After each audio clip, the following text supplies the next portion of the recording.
Hello, thank you for coming to the shop today. My name is Tom Prisloe and I'm going to speak about my Pavan line of guitars. It's a line that I built to my specifications in Spain. And right now we're going to talk about the Flamenca Negra. And one of the things customers frequently ask me is, well, what's a Flamenca Negra? What's the difference between that and a Blanca?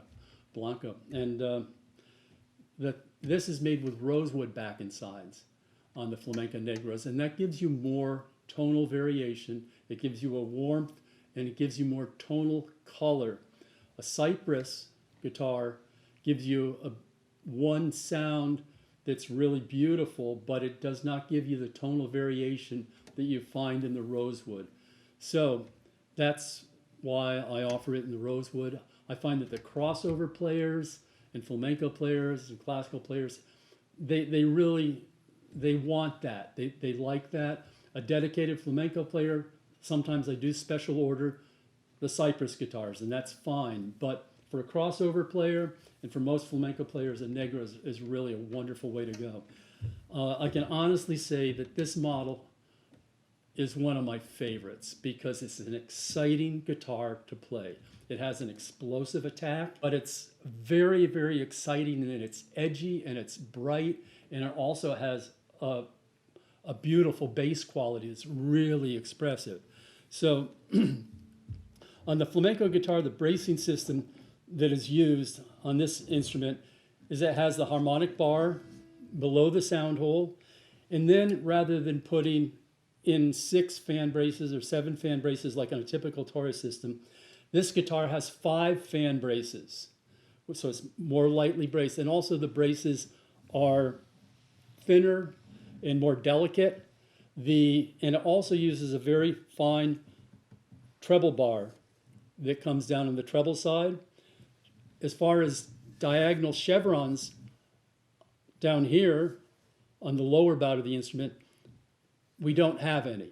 It just has the 5 fans going down, the treble bar and the harmonic bar, and that creates a very quick response, a very lightweight top to do that, and also just an exciting sound. Flamenco guitars aren't braced as heavily as classical guitars in general. The bridge also is slightly lower, and the action is a tiny bit lower, but it can also be brought up.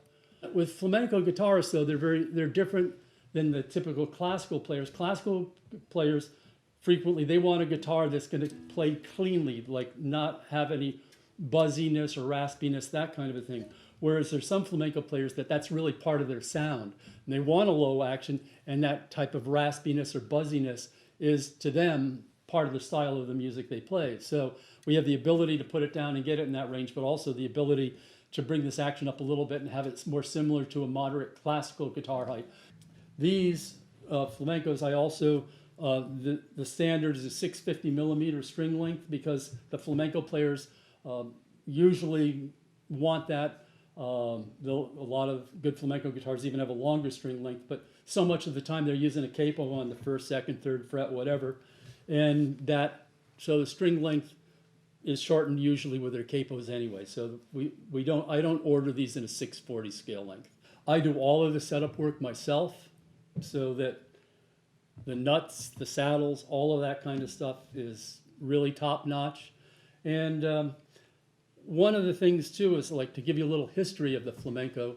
I'm not a flamenco guitarist, I don't pretend to be, but back at the turn of the century, the flamenco guitarists were basically, they accompanied the singers. The singers were the most important. And the gypsies that played the guitars, they were doing a lot of the strumming of the music. And it was not being played like the virtuoso players today do. And they didn't have much money.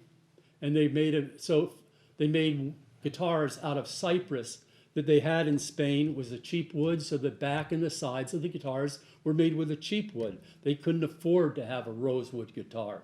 So the guitars were cheap, and the cypress was the wood that was used, and that became identified then as years went by with the sound of a flamenco guitar. It has a one-dimensional sound, but a very beautiful sound. But if you compare a guitar with rosewood to a guitar with cypress, The same instrument will give you more tonal variation with the rosewood. The cypress will give you a beautiful sound, but when you really try to get a lot of different variation in the tone, it doesn't do it as well. So as a guitarist over the years, you know, by the time the 50s rolled around, the 60s, 70s, the players were getting to just be phenomenal. And people think of flamenco music, the singer became not as important to the other Western ears and other people's in world music, and the guitarist really started to stand out. And the more modern day guitarists, they loved their flamenca blancas, but there was also a demand for the flamenca negra for the tonal variation. What I find is that guitars are so much fun to play. It is an excellent crossover guitar. So somebody who plays in a lot of different styles, or they play some jazz, they play some, they want that Spanish sound, they play a little flamenco, they play a little classical, they play their own improvisatory stuff. It's a really good guitar for all of these different genres. So I like it for that, especially because it really is exciting and it has a beautiful quality of tone. I also special order these in a cutaway version because a lot of the jazz players and a lot of people that just, they're used to playing a cutaway and they like a cutaway. So this is also available as a special order in a cutaway. And give me a call if you want to talk guitars, try one out. There's a 7-day trial period for any instrument you get from Pavan. And I love dealing directly with my customers. So if you have any questions, just give me a call, and thank you for visiting.